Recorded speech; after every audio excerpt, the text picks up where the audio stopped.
정혜윤님의 여행 혹은 여행처럼이라는 책에 이런 글이 있습니다.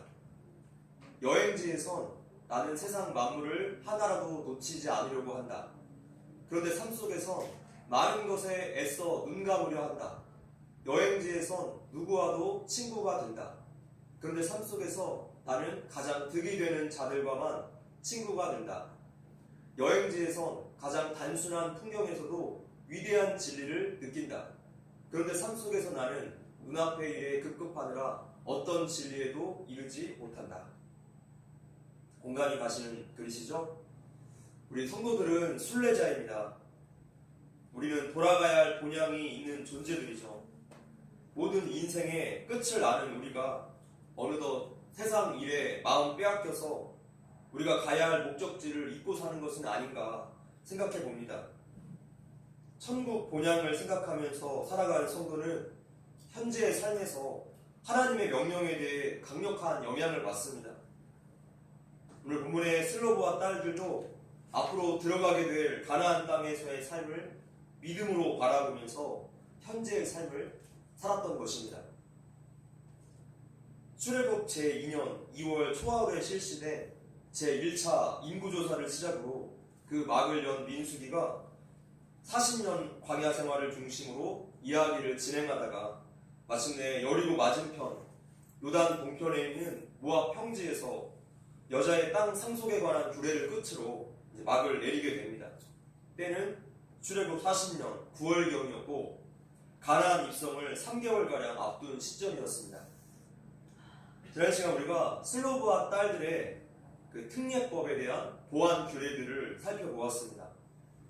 아버지의 기업을 상속받은 딸들이 다른 지파로 시집을 가게 될 경우에 땅도 함께 다른 지파로 넘어가기 때문에 그 길르앗 자손들의 수령들이 지금 문제 제기를 한 것이죠. 슬로브와 딸들의 땅 문제가 이렇게 공동체의 문제로 크게 확대가 된 것입니다. 그래서 지금 이대로 간다면 딸들의 시집으로 인해서 이스라엘 전체의 땅 시스템이 엉망이 될 것이 자명합니다. 길르앗 자손의 두령들의 요구는 단순한 재산 욕심 같은 것이 아닙니다. 하나님이 주신 기업을 어떻게 해서든지 지키겠다라는 그 믿음을 하나님께서 기뻐 받으신 거예요. 우리 하나님께 복을 얻는 것도 중요하지만 이미 받은 복을 지키는 것은 더 중요합니다. 에서가 야곱에게 속아서 팥죽 한 그릇에 장자권을 넘겼는데 비록 야곱이 형을 속이는 그 일은 잘못된 일이지만 형 에서의 평소의 마음가짐을 우리가 엿볼 수 있습니다. 하나님이 주신 그 귀한 장자권의 복을 하찮게 여겼기 때문에 겨우 죽 한 그릇에 팔아 넘긴 것이죠. 우리가 하나님께서 주신 것들을 소중하게 생각한다면 그것을 반드시 지키려고 할 것입니다. 그것은 하나님께서 우리에게 주신 믿음이고 또한 사명이라고 지난 시간 배웠습니다. 그런데 이런 것을 하찮게 여기면 다른 일에 팔아버리는 일이 발생하는 것이죠. 예배보다도 다른 일이 더 우선이 되고 하나님과 관련된 일보다 육신의 일에 우리 일상의 우선순위가 바뀌게 돼요. 성도 여러분, 하나님이 주신 이 믿음과 사명을 목숨 걸고 지키십시오. 무엇과도 바꾸지 마십시오. 시대가 너무나 악하고 종말의 징조들이 나타나는 시대에 우리가 살고 있습니다. 약속대로 예수님이 곧 오실 것입니다. 우리는 준비된 신부의 삶을 살아야 합니다. 5절입니다. 읽어볼게요. 시작. 모세가 여호와의 말씀으로 이스라엘 자손에게 명령하여 이르되 요셉 자손 지파의 말이 옳다. 지금 길르앗 자손 두령들의 요구에 하나님이 므낫세 지파라고 말씀하시지 않고 요셉 자손 지파의 말이 옳다 말하셨습니다. 그들의 조상인 요셉의 이름을 지금 거론하고 계세요. 이것은 내가 너희를 볼 때 요셉을 기억한다 라는 뜻이에요. 요셉은 어떤 사람이었습니까? 노예, 또 죄수의 절망과도 같은 시간을 지나면서도 하나님이 주신 그 꿈을 놓지 않고 끝까지 붙잡은 사람입니다. 요셉의 꿈이 무엇입니까? 애굽의 총리 대신이 되는 것이 결코 아니에요. 그것은 그저 과정이었을 뿐 요셉의 꿈은 하나님의 나라, 약속의 땅 가나안에 있었죠.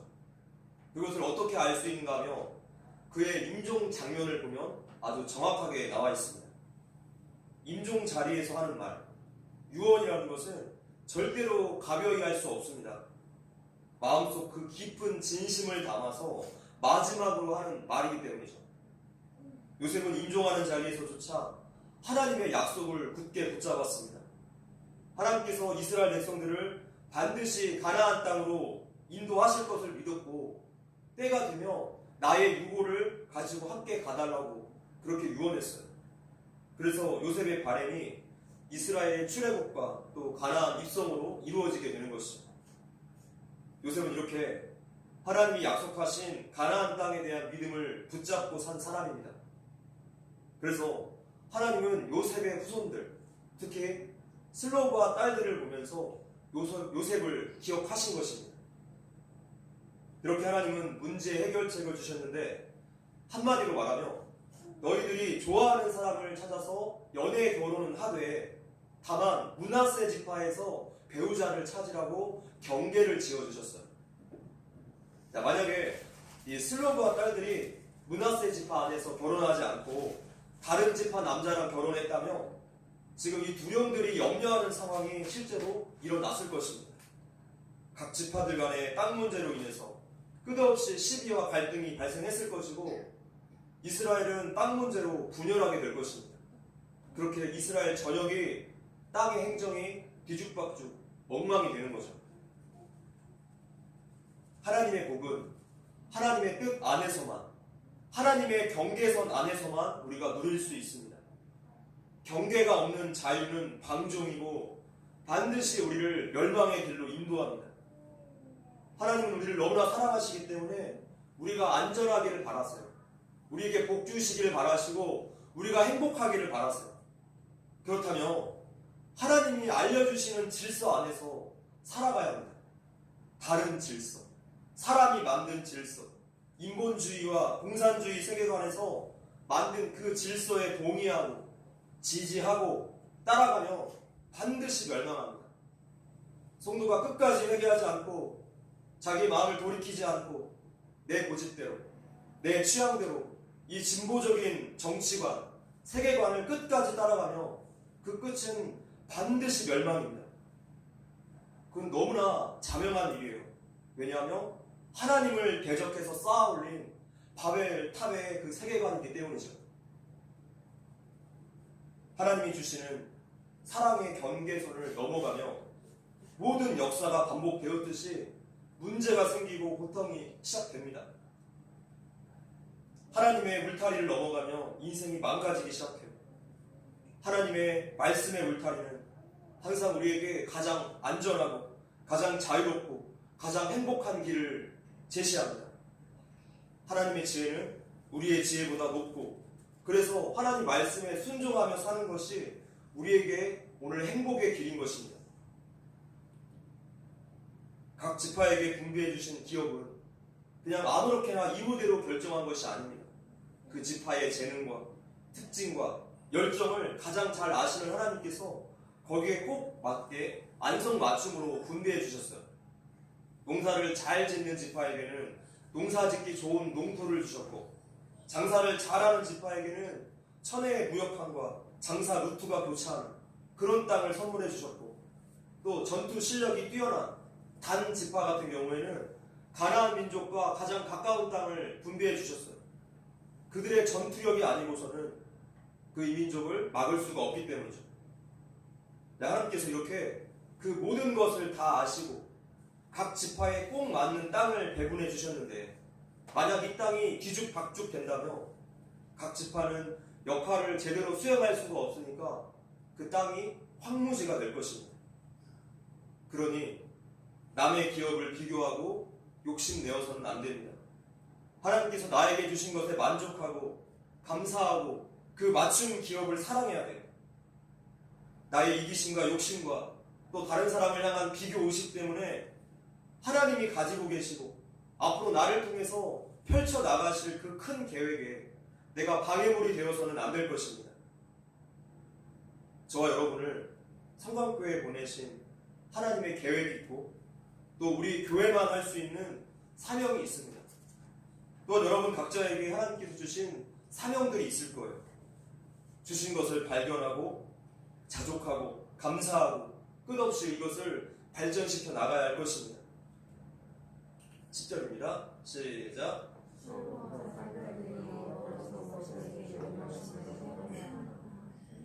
아버지의 기업을 물려받은 딸들이 시집갔을 때 땅 분배 스토리가 이렇게 하나님께서 해결책을 주시고 딸들이 명령에 순종함으로 끝이 납니다. 자, 여기에서 설교가 끝났으면 좋겠지만 아주 중요한 포인트가 남았어요. 자, 우리가 보고 있는 이 민수기는 마치 엄청난 대하 드라마와 같습니다. 출애굽한 200만 명의 이스라엘 백성들이 겪었던 전쟁과 기적과 심판과 여러 가지 스펙타클한 그런 스토리들이 있는데, 이 슬로바 딸 특례법 보완책으로 민수기 강해가 끝나는 것을 보았을 때 이 대하 드라마의 끝이 좀 허무하고 맥이 빠지는 느낌이 들지 않습니까? 그 의도를 알기 위해서는 민수기라는 책의 전체 구조를 좀 살펴볼 필요가 있습니다. 자, 민수기는 전반부와 후반부로 나뉘어지는데 1장에서 5장까지가 전반부고 출애굽 1세대들의 이야기죠. 그리고 26장에서 36장까지가 출애굽 2세대들의 이야기입니다. 후반부입니다. 예전에 민수기가 백성들의 숫자를 세는 기록이라고 배웠습니다. 기억나시죠? 그래서 이 숫자를 세기 위해서 두 번의 인구조사가 있었습니다. 전반부인 1장에서 인구조사가 있었고 후반부의 시작 26장에서 두 번째 인구조사가 있었습니다. 첫 번째 인구조사는 막 출애굽하고 나온 이스라엘 백성들의 숫자를 지파별로 세웠는데 출애굽 1세대가 불신과 불순종으로 광야에서 40년 동안 다 죽었습니다. 그리고 이제 태어난 2세대들은 하나님의 그 약속을 믿고 순종함으로 가나안을 정복해야 할 새로운 세대예요. 그래서 후반부 26장 첫 장부터 인구조사를 두 번째로 실시하게 된 것이죠. 자, 그런데 더 중요한 것은 출애굽 2세대들의 후반부 이야기의 그 시작과 끝에 슬로브와 딸들의 이야기가 감싸고 있다는 것입니다. 민수기 27장에서 처음 나오고 36장 마지막에서 마무리가 돼요. 27장의 내용이 어떤 것입니까? 우리에게도 아버지의 땅을 달라라는 이 슬로브와 딸의 믿음의 노구에 대한 그 내용을 기록하고 있어요. 36장에서는 하나님께서 분배해 주신 기업을 그대로 지켜라, 그 말씀에 순종하는 딸들의 이야기가 이렇게 앞뒤로 감싸고 있습니다. 성경은 그냥 시간 순서대로 막 쓴 책이 아닙니다. 여기에는 치밀한 목적과 숨겨진 의도가 포함되어 있어요. 출애굽 1세대들은 하나님께서 약속하신 땅보다 당장에 먹을 음식과 물이 더 중요했습니다. 하나님께서 약속하신 가나안 땅보다 애국을 더 사모했습니다. 그래서 이 출애굽 2세대들은 부모 세대와는 달라야 한다라는 것이죠. 그들이 앞으로 가나안 땅에 들어가게 되어서 살게 될 때 그들이 본받아야 할 아주 중요한 교훈이 슬로버 딸들의 스토리 속에 담겨져 있다는 뜻입니다. 자, 슬로버 딸들을 본받으라. 무엇을? 쟁취하는 믿음. 27장 4절 말씀입니다. 읽어볼게요. 시작. 어찌하여 아들이 없다고 우리 아버지의 이름이 그의 종족 중에서 삭제되리이까? 우리 아버지의 형제 중에서 우리에게 기업을 주소서 하네. 하나님께서 이미 약속해 주신 그 땅을 믿음으로 바라보고 끝까지 지키겠다는 그러한 쟁취적인 믿음이었어요. 지난 시간에 이스라엘 백성들에게 땅은 어떤 의미였는가를 배웠습니다. 그들에게는 재산 이상의 의미였어요. 이스라엘에게 있어서 땅은 하나님의 약속이고 복이고 하나님의 임재이고 동행입니다. 전 세계에 흩어져서 자리를 잡고 굉장히 부유하게 살던 디아스포라 유대인들이 그 땅을 버리고 지금도 계속해서 이스라엘로 다시 이민을 가서 사는 이유 중에 하나가 바로 그 땅이 하나님께서 약속하신 땅이기 때문에, 그 영적인 의미이기 때문이죠. 고국 이스라엘로 다시 돌아가는 것을 알리아 프로젝트라고 하는데, 이 일을 현재 돕고 후원하고 있는 교회들이, 한국 교회들이 참 많이 있어요. 가나안 땅은 그냥 쌓아놓은 재산, 그냥 부동산이 아닙니다. 자신들이 열심히 일하고 지켜야 하는 땅이죠. 나태하고 게으른 사람들은 금방 그 땅을 황무지로 만들기 때문에 하나님이 주신 땅을 빼앗기게 될 것입니다. 땅을 누릴 자격이 없어요. 오늘 우리의 신앙에 적용해 볼까요?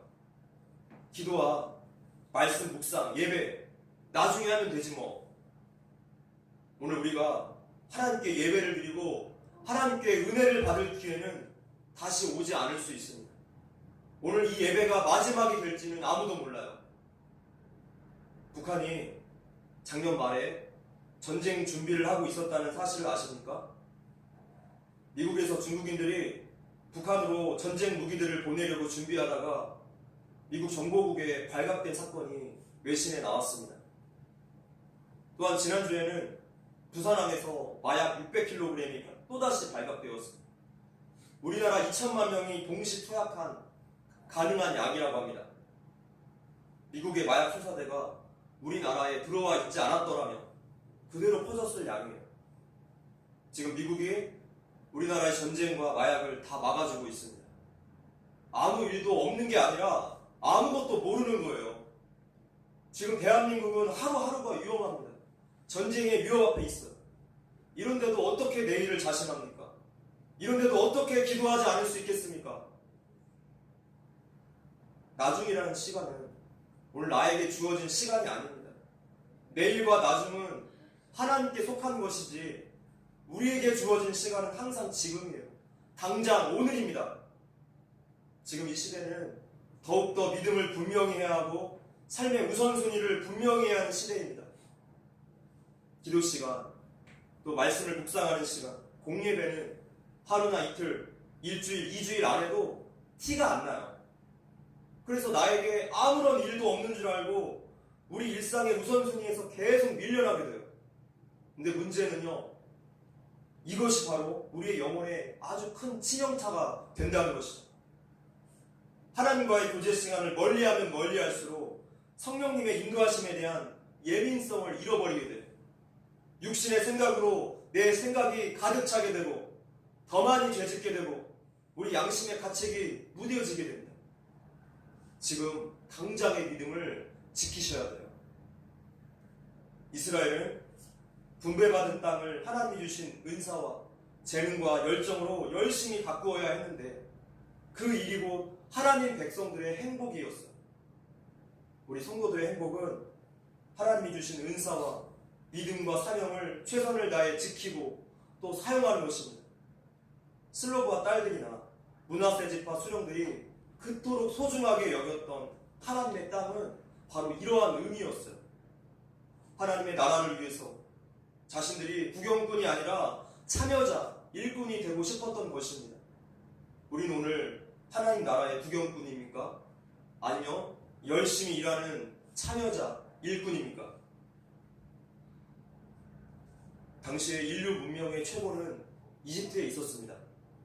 피라미드가 있었고 상하수도 시설과 각종 문명의 이기들과 나일강의 물을 끌어들여서 엄청난 땅에 엄청난 농사를 지었던 그런 곳이었습니다. 만약 이 시대에 부동산 투자를 해야 한다면 이런 곳에 해야 하지 않겠습니까? 세상에서 말하면 노른자 땅에. 그래서 이스라엘 백성들이 광야 생활을 하면서도 끊임없이 그 땅을 그리워했던 것이죠. 근데 그쪽으로 고개가 돌아갈 때마다 하나님이 다시 고개를 돌리십니다. 너희는 바라보아야 할 것이 이집트가 아니라 약속의 땅 가나안이야. 성도 여러분, 우리가 세상에서 보았을 때 화려하게 보이고 대단하게 보이는 곳, 거기에는 하나님의 약속이 없습니다. 이것을 늘 기억하셔야 돼요. 성경은 이 세상의 것들을 사랑하지 말라고 분명히 말씀하십니다. 위의 것, 그 영원한 것을 바라보라고 말씀하셨어요. 무엇을 내가 바라보고 사느냐? 요즘 나의 관심이 도통 어디에 있는가? 이것이 현재 내 신앙의 바로미터예요. 우리의 재능과 믿음과 우리의 사명과 열정이 100% 폭발하는 그런 곳은 바로 하나님과 관계되는 일뿐이에요. 성도 여러분, 세상 일에 마음 주지 마십시오. 하나님이 주신 믿음과 그 기업을 세상에 빼앗기지 마십시오. 하나님 민수기 27장에서 슬로바 딸들의 이 요구, 쟁취하는 믿음을 기뻐하셨습니다. 그녀들은 어떤 사람들입니까? 당시에 사회적인 약자였습니다. 그러나 약속의 말씀을 붙잡고 믿음으로 담대히 나아갔습니다. 교회 역사 2000년 중에 하나님께 놀랍게 쓰임받았던 일꾼들은 모두 다 엄청난 악조건 속에서도 믿음의 눈으로 길을 걸었고 복의 통로가 된 것을 우리는 보았습니다. 종교 개혁을 주도했고 지금의 우리 장로교회 기틀을 마련한 존 칼빈은 그 별명이 종합병원이라고 할 정도로 굉장히 병약한 사람이었습니다.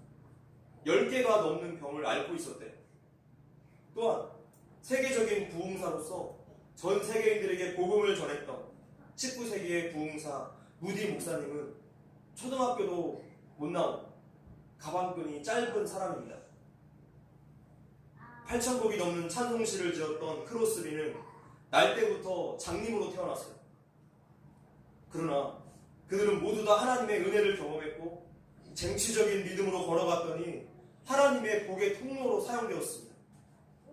지금 우리가 보고 있는 이 슬로브와 딸들의 믿음은 마치 동생 야곱이 형의 장자권을 사모하는 그 믿음이에요. 갈렙이 헤브론 산지를 달라고 고백하는 바로 그 믿음입니다. 귀신 들린 딸을 고치기 위해서 그 어떤 멸시나 모욕도 마다하지 않았던 수로보닉의 여인의 믿음과도 닮아 있어요. 히브리서 말씀 읽어보겠습니다. 시작. 믿음이 없이는 하나님을 기쁘시게 하지 못하나니 하나님께 나아가는 자는 반드시 그가 계신 것과 또한 그가 자기를 찾는 자들에게 상 주시는 이심을 믿어야 할지니라. 아멘. 그녀들의 믿음을 출애굽 2세대들이 본받기를 원하셨던 거예요. 잠언 8장 17절 말씀이에요. 나를 사랑하는 자들이 나의 사랑을 입으며 나를 간절히 찾는 자가 나를 만날 것이다 라고 말씀하셨습니다. 왜 우리는 수십 년간 신앙생활 하면서도 하나님을 인격적으로 체험하지 못할까요? 하나님을 간절히 찾아본 적이 없기 때문에. 약복강 나루터에서 야곱이 생명을 걸고 기도했던 것처럼 하나님 당신이 아니면 안 됩니다. 하나님이 도와주시지 않으면 저는 오늘 죽습니다. 울고 불고 매달려 본 적이 없기 때문이에요. 아직은 살만하기 때문입니다.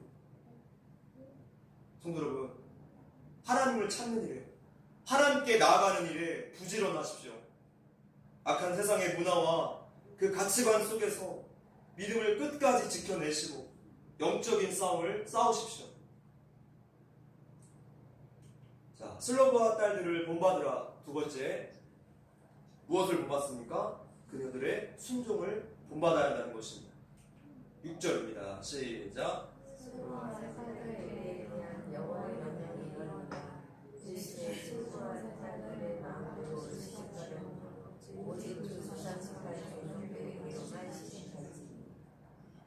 순종에는 두 가지가 있습니다. 첫째는 내가 주도적으로 또 적극적으로 나서서 요청하는 그런 믿음의 순종. 우리가 방금 보았던 민수기 27장에 쟁취하는 믿음이라고 할 수 있어요. 근데 두 번째 순종이 사실 더 어렵습니다. 슬로브와 딸들에게 하나님께서 신랑 선택의 자유를 주셨지만 므낫세 지파라는 경계 안에서만 그 자유를 주셨어요. 자, 여기에 딸들 전체가 어떻게 반응했습니까? 10절입니다. 시작. 슬로브와 딸들이 여호와께서 모세에게 명령하신 대로 행하리라. 자기가 주도하는 순종은 오히려 쉬울 수가 있습니다. 근데 두 번째 순종은 어떤 성격입니까? 내가 생각하지도 못했던, 계획에도 없었던 하나님의 명령이 주어졌을 때 여기에 내가 순종하기 위해서는 반드시 절제와 포기와 희생이 감수되는 거예요. 성경에는 없는 내용이지만 이런 상상을 해봤어요. 만약에 이 5 딸들 중에 이미 교제하고 있는 다른 지파에 애인이 있었다면 하나님 명령에 순종하기 위해서 그 사랑하는 사람과 헤어져야 하는 상황이에요. 과연 이게 쉽게 결정할 수 있는 일입니까? 믿음이 없다면 이해할 수 없는 하나님의 명령에 대해서 거부감과 원망이 생겨날 것입니다. 이해되지 않기 때문에. 모세에게도 이런 적이 있었어요. 이해할 수 없는 하나님의 명령이 주어진 것이죠. 민수기 20장에서 무리막을 사건 때문에 너는 이제 가나안 땅에 못 들어가게 될 거야. 이 말씀을 들었을 때 모세는 얼마나 놀랐을까요? 그런데 아무런 불평을 하지 않았습니다. 장작 40년간 죽도록 고생해서 이제 가나안 땅을 눈앞에 두었는데 못 들어가게 하신다. 도저히 이해되지 않았을 거예요. 또한 민수기 27장에서 모세를 아바림 산에 오르게 하시고 모세가 앞으로 들어가지 못할 그 가나안 땅을 눈앞에서 보여주십니다. 그리고 너 이제 그만 내려와야 돼 라고 말씀하셨어요. 하나님의 약속대로 백성들은 그 땅에 들어가게 될 것이지만 본인은 못 들어간대요. 게다가 40년간 기다렸던 가나안 땅이 자기 눈앞에 보이니 얼마나 더 하나님께 야속한 마음이 들었을까요? 그런데 모세는 보통 사람이 아닙니다. 이때 나온 기도가 목자 없는 양과 같이 되지 않게 해달라. 오히려 백성들을 위해서 기도하고 있습니다. 자신의 죽음 앞에서도 다른 사람들을 염려하고 있어요. 어쩌면 그렇게 예수님을 닮아 있습니까? 하나님의 뜻과 계획을 다 이해할 수 없지만 모세는 묵묵하게 받아들이고 순종했습니다.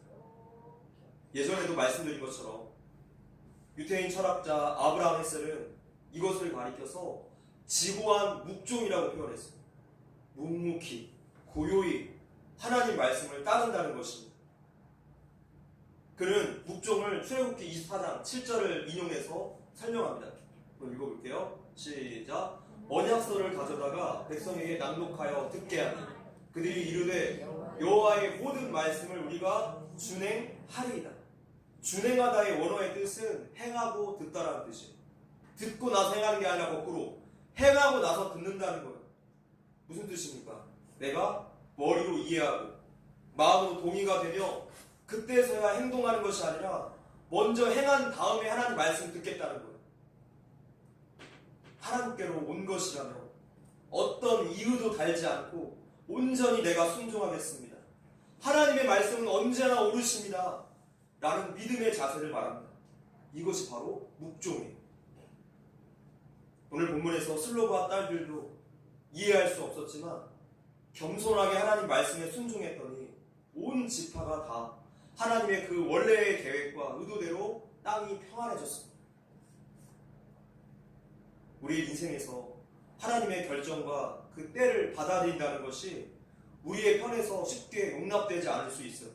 왜냐하면 내 계획과 경험과 생각들이 너무나 많기 때문에 우리 인생에서 경험과 지식이 많으면 많을수록 이미 내 머릿속에서 계산이 다 나오기 때문에 하나님을 의지하거나 순종하기가 더욱더 어려워지겠죠. 자기 자신을 의지하는 사람은 하나님께 절대로 순종할 수 없습니다. 그러나 우리의 지혜와 경험을 의지했다가는 철저히 망가질 수밖에 없는 인생이에요. 우리에게는 최선의 결과를 낼 수 있는 지혜가 없습니다. 미래의 일을 우리가 알 수가 없어요. 하나님께서 모든 인생에게 미래를 모르게 하신 이유가 있습니다. 바로 하나님만 온전히 의지하도록 하기 위해서요. 그래서 우리에게 미래가 감추어져 있죠. 우리는 모르겠지만 하나님은 미래를 아시고 최선의 길이 무엇인지를 아시는 분이시기 때문에 우리가 그 말씀에 순종할 때 형통할 수 있어요. 할렐루야. 여러분은 하나님의 말씀을 지키기 위해서 어떠한 희생이나 대가가 따르더라도 순종할 수 있는 믿음이 있으십니까? 그 믿음을 위해서 우리가 기도해야 합니다.